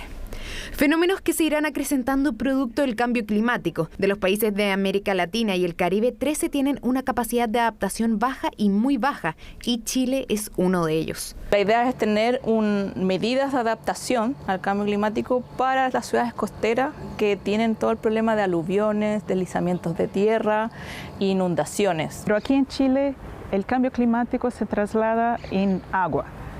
Demasiada agua o falta de agua. En la zona de Antofagasta vemos y vamos a ver cada vez más tormentas más fuertes.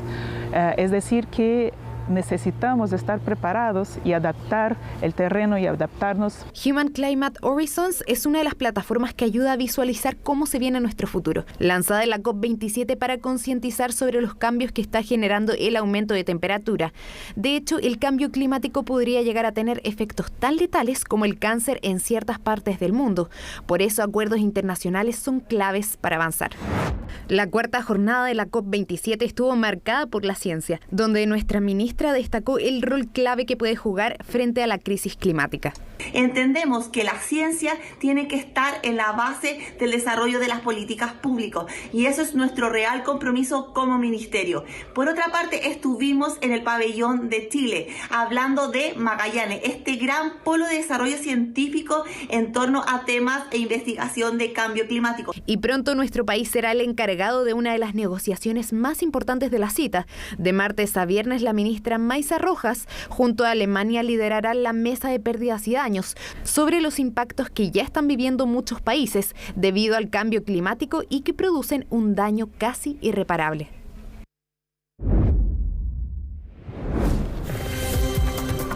Momento de revisar las noticias internacionales. Nos acompaña Jacinta Molina esta noche. Buenas noches, Jacinta. ¿Cómo estás, Mónica? Muy bien.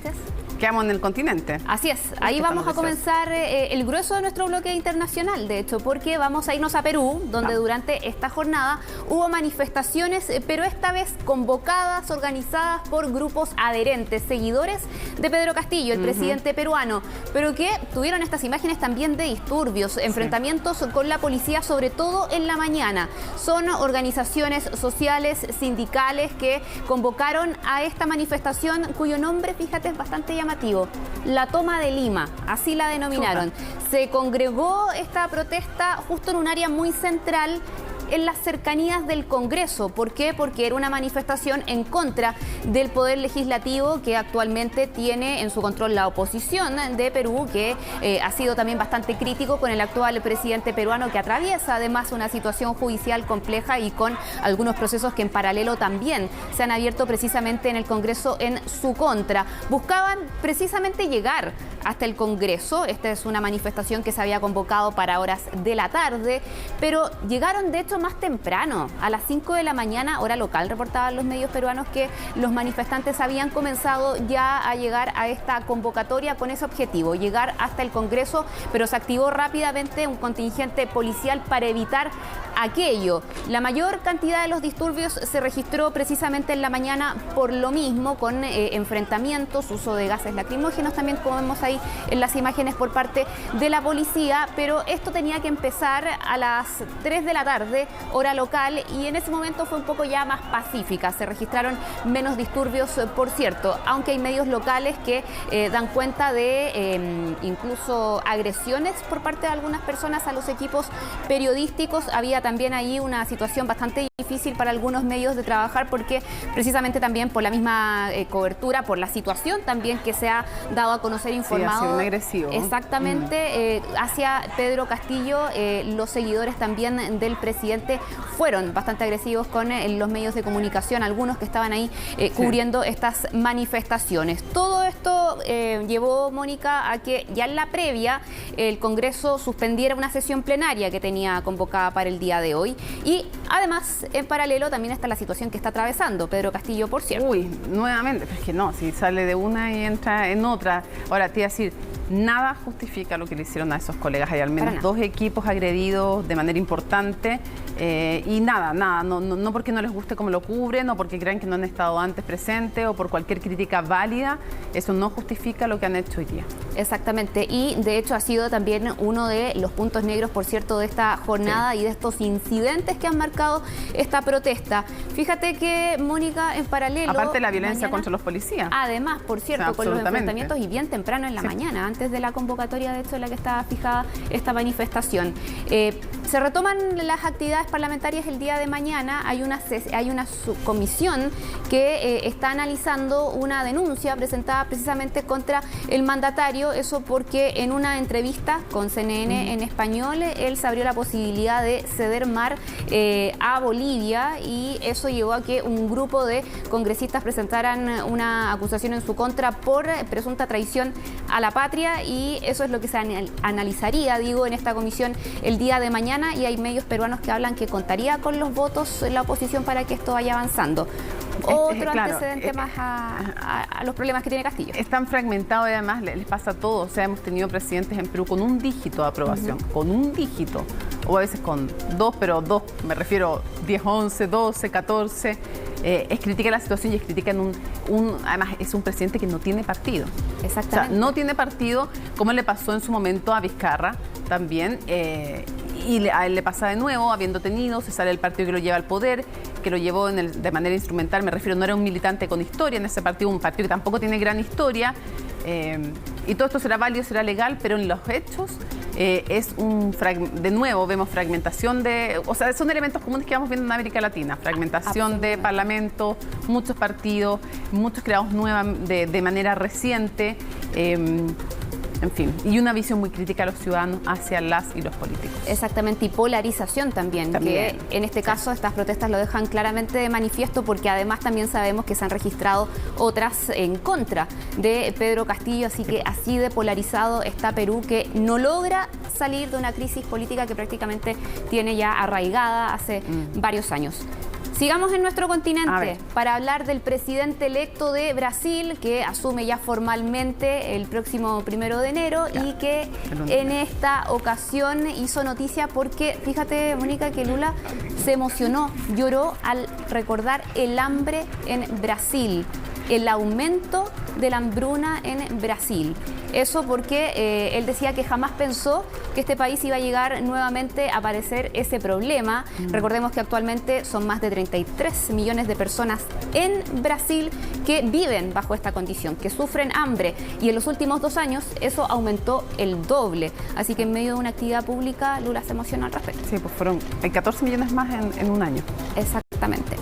Te invito a que revisemos ese momento en medio de una actividad cuando él hace referencia a esto y se nota visiblemente emocionado, y luego comentamos también porque es parte de los desafíos a todo esto que va a tener el presidente electo del gigante sudamericano.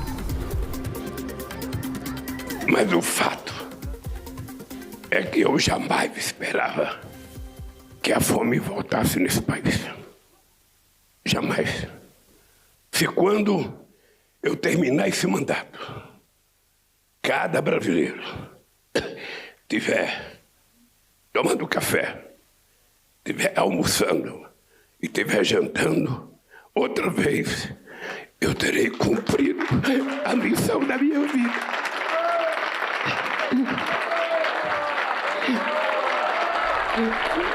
Cumplir la misión de su vida, dice Lula, que ahora se ha convertido entonces en erradicar el hambre en Brasil, o por lo menos disminuir los niveles que se está presentando en un país que vive una situación económica muy compleja, con un grupo, una gran cantidad de personas, y tú también lo viste en el reporteo en terreno, viviendo en las calles, padeciendo ese problema, por cierto, y fue uno de los puntos que él destacó en su campaña para intentar, que finalmente es lo que logra, derrotar a Bolsonaro. Sí, es impresionante.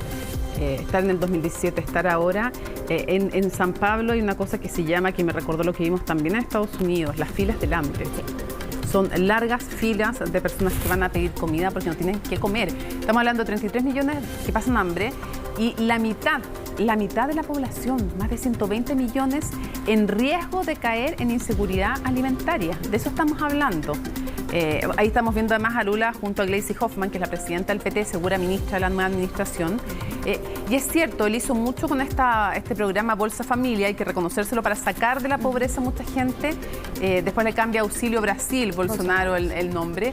Pero el punto es que más allá de cómo se llame, es necesario que sean políticas de Estado, Jacinta, no botín político de turno del presidente de turno. Y lo otro importante también es que, claro, cuando no hay todavía reformas estructurales, la ayuda de emergencia o la ayuda que tiene que ver con paliar el hambre, claro que es importante. Si lo mínimo que tiene que asegurarle un país a todos sus habitantes es que no pasen hambre, o sea, es como lo mínimo. Pero se requieren reformas estructurales para que esto no sea programas de asistencia, sino que esas personas tengan trabajo fijo, sueldo también, que lleven a sus hijos al colegio, que se pongan los programas de vacunación, una serie de... se requieren cambios estructurales para que en el fondo cada uno tenga lo que es un derecho, un trabajo digno, una vida digna. Y de hecho todo esto también responde a, claro, problemas económicos, por cierto, que enfrenta Brasil, el alza en los precios. Ahora se dio a conocer el índice de inflación, aumentó por primera vez en meses, de hecho, allá en Brasil. Tiene también su efecto la guerra en Ucrania, por cierto, la situación global, una serie de aspectos que va a tener que abordar Lula, que, como tú decías, tiene Bolsa Familia en su historial. Fue uno de los puntos también que favoreció, por ejemplo, el arrastre que tiene entre los sectores más pobres de Brasil, y con el compromiso que hizo de mantener el mismo nivel de ayuda social en este Auxilio Brasil, que era el que tenía Bolsonaro, que lo explotó este año en campaña, no le resultó para ganar, pero que ambos se habían comprometido a mantener el mismo nivel de entrega, y estaba la duda de cómo van a financiar eso. Eso es el punto. Ese es un punto muy importante que tú tocas, porque nadie dice cómo lo va a financiar. Todo eso se va a mantener en 600 reales, no dicen dónde sacar la plata, con un déficit importante. Pero aquí yo creo que en Brasil, bueno, no lo creo yo, si lo dicen los expertos con los que hablamos allá y con los que hemos analizado en Conexión Global, se requieren reformas estructurales, no programas de asistencia. O sea, los programas de asistencia, mientras llega a esas reformas estructurales, claro, son muy importantes. Pues no puede ser que un niño se levante y no tenga que comer, ni un adulto, ni un anciano, pero se requieren reformas estructurales. Claramente. Y al mismo tiempo que va avanzando este proceso de transición, con un Bolsonaro claramente que está guardando ahora un segundo plano, se le ve mucho menos activo en las redes sociales, por cierto, pero ese proceso de transición avanza. Tú decías ahí esas imágenes del encuentro que tuvieron con la presidenta del partido y el presidente de la Cámara de Diputados, que hasta hace 2 semanas era un cercano a Bolsonaro y ahora busca acercarse precisamente al nuevo presidente, porque también Lula va a necesitar esos apoyos, porque el Congreso se le viene difícil. Sí, pues tiene mayoría, lejos tiene mayoría el bolsonarismo y la derecha en general, pero hay que reconocer que él fue uno de los primeros, el presidente del Senado fue uno de los primeros que reconoció la derrota de Bolsonaro y la victoria de Lula, y hay un gran grupo que se llama el Centrado, que no tiene como color ideológico y que en el fondo el que le da más con ellos se van. Claro, Lira de hecho es uno de los líderes de ese centro que está ahí haciendo guiños con Lula actualmente. A propósito de Congreso, de luchas electorales, no tengo eso sin perdón, el noticia. presidente de la Cámara de Diputados, yo me dije Senado, presidente de la Cámara de Diputados, toda la razón. Te decía, Mónica, bueno, que no tengo noticias a esta hora de qué está pasando en Estados Unidos. ¿Cómo no tengo noticias? No, todavía sigue ese conteo. Ya. No, sigue ese conteo. Me refiero a novedades, ¿no? De qué está pasando con el control del legislativo de los Estados Unidos, pero sí tengo novedades de lo que ha dicho Donald Trump. A ver. Porque tú sabes que él tiene su propia red social, donde ahí se desahoga. ¿Cómo se llama? Truth Social. Eso. Y ahí se desahoga, y ayer se desahogó harto, sobre todo luego los reportes que decían que supuestamente estaba enfurecido, que estaba culpando a Melania incluso de... ¿A Melania? Sí. ¿Pero qué culpa tiene Melania? Decían que estaba culpando a su círculo más cercano y a su esposa por el resultado que tuvieron los republicanos que él mismo había apoyado. Él dijo que todo eso era mentira, inventos de la prensa, muy en la línea de Donald Trump, por cierto, ahí criticando a la prensa.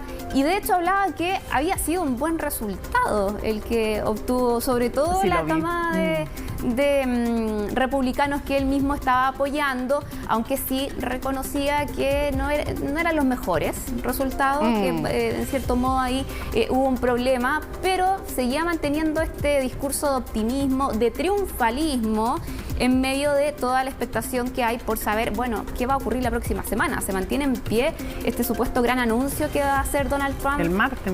Exactamente, y que todo apunta a ser a una nueva carrera presidencial, porque lo abordábamos incluso el día de ayer, ya reportes que hablaban de que sus más cercanos le estaban diciendo que mejor pospusiera los planes porque no estaban las condiciones ahora después de ese resultado. Ahora, por suerte que no lanzó antes de la elección la candidatura. Y se ha sido más complejo ahí de defender. Pues, mucho más. Pero, no sé, Donald Trump, o sea, algunos dicen que se debilitó mucho, otros dicen que se va a lograr recuperar. No lo sé, tiene a Ron DeSantis, el gobernador reelecto de Florida, ahí respirándole.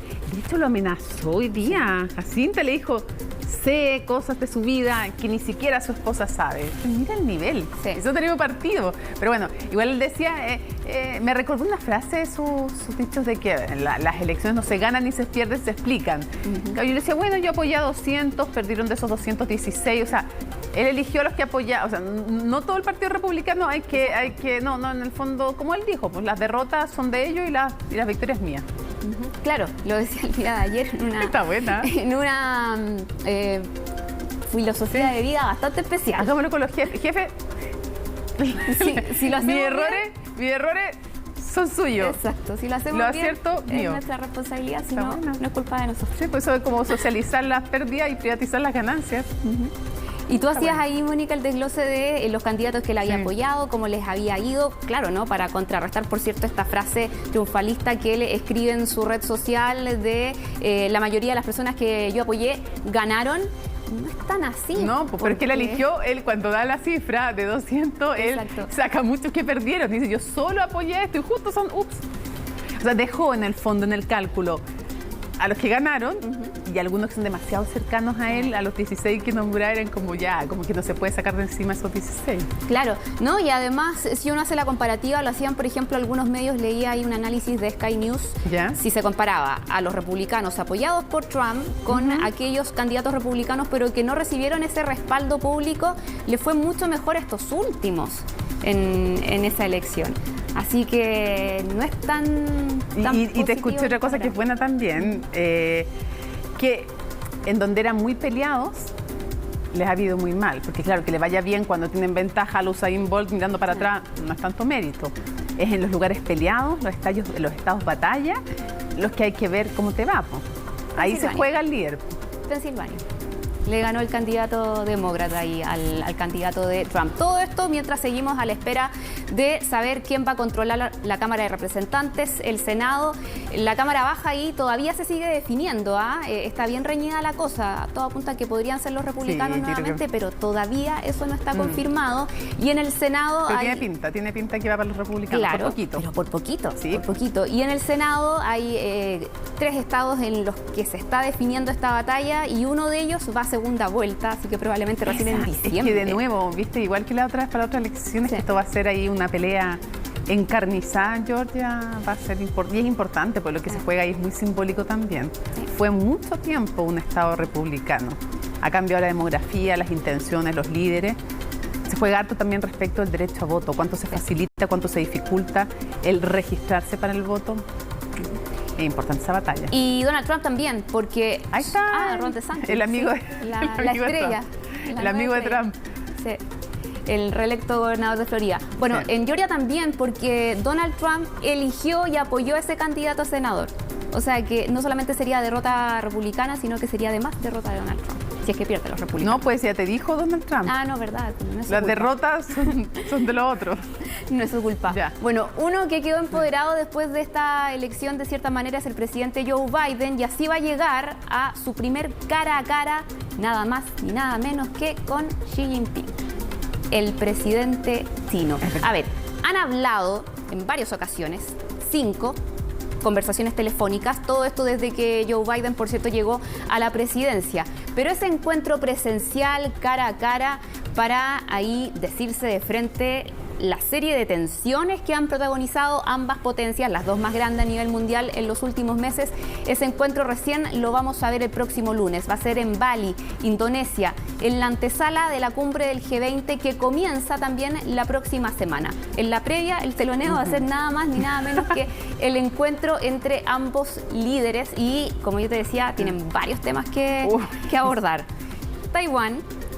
La visita de Nancy Pelosi a Taiwán, que dejó ahí las relaciones aún más agravadas, con incluso sanciones que anunció China, cortó ciertos canales de comunicación. A propósito de la COP27, dejó de trabajar conjuntamente con Estados Unidos en temas ambientales, climáticos, además de otras medidas. Eso sí, siguieron ahí conversando los equipos de ambos países precisamente para llegar a esta instancia.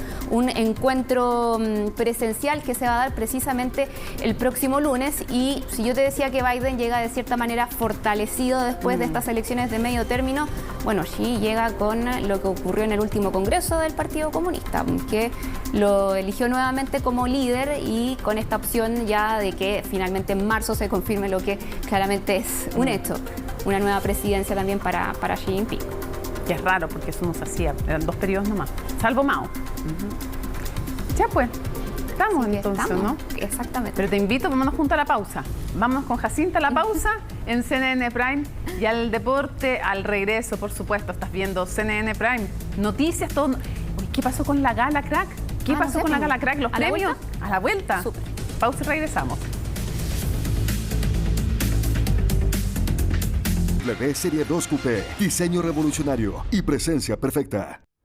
Bueno, nos vamos nuevamente a la Gala Crack 2022 de TNT Sport y tomamos contacto nuevamente con Felipe Gallardo. Felipe, cuéntanos. Hola Mónica, buenas noches. Sí, estamos acá en la alfombra roja donde hace alrededor de una hora pasaron todos los cracks del fútbol chileno, los de primera división, los de la primera B, porque están premiadas todas las categorías, premios a la primera división, primera B, segunda división y también el fútbol femenino. Una celebración, una fiesta, una gala que ha tenido todo. Pudimos conversar con varios jugadores de lo que es su impresión, de lo que ha sido todo el campeonato nacional, de cómo su preparación también para el próximo año, también de la felicidad que les daba a cada uno. Por ejemplo, ya con solo una nominación, ellos ya se sentían premiados por estar en su nivel futbolístico, por estar después en esta gala del fútbol chileno. Y conversamos precisamente con dos estandartes, uno que es Alfonso Parot, de Universidad Católica, un semestre complicado que tuvo la UC en paralelo, o sea, un semestre complicado respecto a lo que venían haciendo en los anteriores 4 años, donde habían ganado un tetracampeonato al hilo y ahora solamente llegaron a un puesto de Copa Sudamericana, y también con el capitán del equipo campeón del 2022, estamos hablando de Gabriel Suazo. Así que pasemos a revisar sus declaraciones. Todo lo que nosotros juguemos siempre el objetivo va a ser ganarlo, y en Copa Libertadores un poco de lo mismo. Sabemos que es muy complicado obviamente ganar un torneo internacional, pero siempre está esa ilusión de poder conseguirlo, y para eso tenemos que mejorar e ir paso a paso en Copa. Para la nominación que tengo, para mí sin duda es Gabriel, así que, pero es importante siempre asistir a este tipo de eventos, sobre todo cuando están nominados. Creo que es darle importancia a esta nominación. Lo dije cuando recién llegué, que fue un año atípico para nosotros, acostumbrados, salvo los 4 años que salimos campeones, antiguamente también acostumbrados a pelear torneos hasta la última fecha. Este año no fue de esa forma, donde la llegada de Ariel estábamos peleando casi el descenso o la parte baja de la tabla, y la verdad tuvimos ahí una mejora en todos los sentidos, y pudimos salir de esa zona y podernos clasificar a una Copa Internacional. Palabras de los protagonistas de esta Gala Crack Easy 2022, pero no solamente se premian a los jugadores, sino también a los técnicos, los que son los encargados en todo el campeonato nacional de ponerle orden al equipo, de buscarle un funcionamiento, y por eso estuvimos hablando con el equipo que fue la revelación de verdad este año en el fútbol chileno, que fue Magallanes, que logró un ascenso después de 36 años, había descendido en 1986, y realmente fue muy bueno el trabajo del técnico de Magallanes. Y también la otra revelación ya en la primera división fue el ñublense de Jaime García, que por primera vez en su historia se metió en la Copa Libertadores de fase directa. Pasemos a revisar las declaraciones de ambos técnicos. Contento, bien, por el esfuerzo, creo que de toda una vida. También los jugadores te acompañan, el público. La dirigencia creo que es de todo. Detrás mío hay un cuerpo técnico, hay gente, sobre todo en el área de administración, que te acompañan, te ayudan. Y esto es bueno también para el fútbol chileno, que equipos de regiones puedan también logros importantes que estén en Copa Internacional. El objetivo del año nosotros es raro, porque un equipo que está lejos de Santiago a lo mejor es mantener, pero nosotros buscábamos otra cosa, buscábamos de llegar a una Copa, de poder que el ñublense podría identificarse un poco más allá, y creo que lo hicimos. Estamos felices por el objetivo principal, que lo pudimos cumplir. Fue un torneo largo y bien competitivo hasta el final, así que una satisfacción grande de haber conseguido el ascenso después de muchos años para una institución como la nuestra, que es Magallanes, y el objetivo que fuimos encontrando en el camino, y fuimos poco a poco encantándonos con esta Copa Chile, que queríamos competir al máximo. No era un objetivo de los que nos propusimos, pero hoy en día estamos acá, vamos a respetar obviamente lo que nos ganamos, y podría ser un año tremendo de volver a competencias internacionales. Para la institución sería algo histórico para este año. Y claro, solo de ganar el técnico de Magallanes en la final de la Copa Chile, que se va a disputar este domingo entre Magallanes y Unión Española en el Estadio del Teniente de Rancagua, podrían cumplir ese objetivo de instalarse en la Copa Libertadores como Chile 4. Y también, Mónica, mientras hemos estado conversando, han habido ya un par de ganadores de premios. Por ejemplo, César Cortés, jugador de Magallanes, y ganó el premio al mejor jugador de la primera B del ascenso, y también Alexander Aravena, el jugador de Ñublense, que está a préstamo desde Universidad Católica, ganó el premio al mejor jugador sub-21 en un Ñublense que rompió casi todos los paradigmas durante este semestre, el equipo de Jaime García, Mónica. Premio Revelación Periodística Deportiva, te vamos a dar a ti también, me parece. Te nombro yo, te nomino en mis premios crack, te nominó Felipe. Muchas gracias. Muchas gracias, Mónica. Nos vemos. Chao. Y seguimos avanzando. A los 67 años murió una gloria del fútbol chileno, Juan Carlos Orellana. El zurdo de Barrancas vistió las camisetas de Colo-Colo y de la selección chilena, siempre dejando huellas. Su legado en la siguiente nota. Dueño de una zurda inmortal, un jugador que elevó el nivel del fútbol chileno en la década del 70 y 80. Los que lo vieron jugar dicen que era un espectáculo. Es Juan Carlos Orellana, que este jueves 10 de noviembre dijo adiós.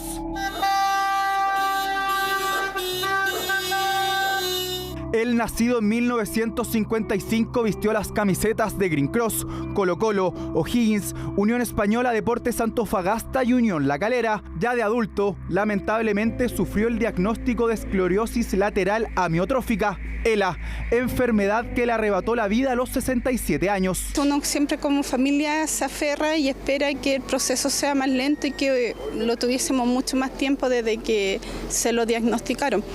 Lamentablemente eso no sucedió, para nosotros es súper triste porque yo creo que todos teníamos esperanza de que durara un poquito de tiempo más. Más de 200 partidos con la camiseta del Cacique, anotador de goles que difícilmente serán olvidados, pero uno es el más especial de todos. El primer gol en el Estadio Monumental estuvo en sus pies el 20 de abril de 1975, hazaña que lo llevó a tener su propia placa en Macul. Gratificante. Quiero agradecerle en realidad. Yo este premio lo quiero compartir con algunos que ya no están. Beirut, Chamaco, Germán Ponce, un gran compañero. Homenajeado en vida en el 2019 por el Club Social y Deportivo, en un evento que la familia recuerda con mucha emoción por lo que significó para el ídolo. Fue súper importante porque mi papá, yo lo vi súper feliz. Mi papá era un hombre que se emocionaba muy poco y ese día se emocionó mucho. Se dedicó al fútbol, dejó muchas cosas de lado también, pero agradeció y se dio cuenta de que había hecho lo que él amaba. En Colo-Colo fue parte del plantel que le puso fin a una de las rachas más largas sin levantar el campeonato.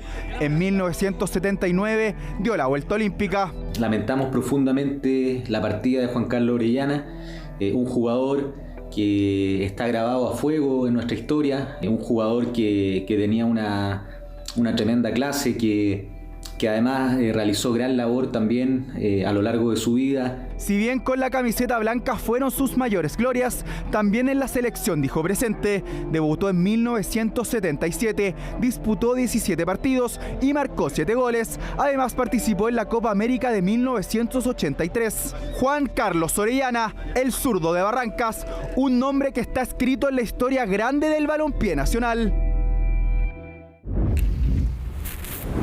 Y este es un tema complicado, pero del cual hay que hablar, porque a pocos días del inicio de Qatar 2022 las críticas a la organización continúan. Distintas figuras del fútbol han mostrado su preocupación por las denuncias de maltratos laborales durante la construcción de los mega estadios que van a albergar el Mundial. El informe es de Federico Molina. 12 años de preparación para un evento que durará un poco más de 5.760 minutos. 8 estadios que se construyeron con los más altos estándares de calidad, pero también en las condiciones climáticas más hostiles del planeta. Y es que en Qatar, a las orillas del Golfo Pérsico, las temperaturas pueden alcanzar los 50 grados en verano. Solución para la competencia, jugar en invierno. No podremos jugar el Mundial en verano por la temperatura. Ahora es realmente caluroso. Además que no hay ningún estadio en Qatar, quizás uno. Así que hay que construir estadios y nadie habla de eso. Nadie dice que alguien tiene que construirlos, porque no simplemente... un nuevo estadio. No está Aladín con su lámpara mágica. Mundial de Qatar 2022 que desde su concepción ha estado en el foco de la crítica. Y es que en febrero de 2021 el diario inglés The Guardian publicó un informe donde afirma que 6.500 trabajadores inmigrantes murieron, muchos de ellos ilegales provenientes de países como Bangladesh, India y Nepal. Mega estadios con capacidad para miles de personas, techados y con aire acondicionado, todo por una inversión de unos $10.000 millones para un país en donde su liga profesional tiene tan solo una categoría con 2 equipos y 59 años de antigüedad. Es ridículo que vayamos a jugar un país que, como dice la FIFA, para desarrollar el fútbol ahí, para desarrollarlo mejor allá. ¿Y cómo lo están haciendo? Lo haces organizando allí un torneo en ese país. No está bien. Lo puedo decir directamente en Qatar. Pero esto no ayuda al mundo ni se deshace del problema. ¿Y qué dice la FIFA? Su expresidente Joseph Blatter aseguró arrepentirse de haber entregado la sede a los árabes, mientras que el actual llamó a los participantes a no permitir que el fútbol sea arrastrado a todas las batallas ideológicas o políticas que existen. Creo que es muy poco probable. Siempre hemos hablado de temas que creemos que se deben hablar, particularmente de aquellos que sentimos que podemos afectar. Hemos hablado de la misma manera que otras naciones han hablado sobre este torneo, los desafíos de los derechos humanos. Mientras que lo deportivo, las selecciones han publicado poco a poco sus nóminas. Alemania anunció la vuelta de Götze tras 5 años fuera, mientras que Inglaterra presentó una lista con gran poderío ofensivo, pero débil en defensa por las recientes lesiones. Entonces, mira, creo que nos gustaría centrarnos principalmente en el fútbol. Para todos los jugadores, todos los entrenadores y todos los que viajan a una Copa del Mundo, este es un carnaval de fútbol. Es aquello por lo que trabajas toda tu vida y no quieres que eso se vea disminuido por todo lo demás que está sucediendo actualmente. Mundial de Qatar que sigue y seguirá dando que hablar. Controversias de una fiesta que en esta ocasión parece verse opacada. Esto es muy importante. Hoy en la tarde fue encontrado Sebastián Narío, un joven con trastorno del espectro autista que llevaba 6 días desaparecido. Nacido en Suiza, pero de padres chilenos, había sido visto por última vez el pasado viernes 4 de noviembre en Tobalaba con calle Arrieta, en dirección al sur, en la comuna de Peñalolén. Afortunadamente, Sebastián fue hallado en Valparaíso y según la Policía de Investigaciones se encuentra en buenas condiciones de salud. Nos alegramos por sus amigos, por sus familias que habían hecho una campaña intensa a través de redes sociales y de medios de comunicación para encontrarlo. Este joven tiene un trastorno del espectro autista. Sí hay que decirlo, jamás decir que es una enfermedad, jamás decir que se padece autismo, ni el síndrome de Down, ni ningún tipo de discapacidad, ni el autismo se padece, se tiene. En algunos casos son temas genéticos, en otros casos son diagnósticos y sobre todo son diagnósticos, como me dijo un joven con autismo, nunca pronóstico de cómo va a ser tu vida si la sociedad da las oportunidades. Con esta buena noticia, entonces, nos estamos despidiendo de CNN Prime. Viene CNN Tiempo y luego que viene, es que sabes que de verdad quiero dedicarle mucho énfasis a esta invitación porque las dos son tremendas mujeres. Matilde Burgos, como siempre, en CNN Íntimo y tiene una invitada muy especial. Catherine Salosny, que acaba de lanzar un libro que se llama El abuso no es un espectáculo. Ustedes van a conocer, ella habla de distintos tipos de abuso que ha vivido a lo largo de su vida. Una mujer además generosa, alegre, talentosa, que hace un tremendo aporte también a la televisión, con otro tremendo aporte a la televisión y con otra tremenda mujer, Matilde Burgos. Así que esta conversación, yo por lo menos no me la pierdo y se las mega recomiendo. Jueves 10 de noviembre. Así estuvo nuestro país y el mundo. Somos CNN Chile. Buenas noches.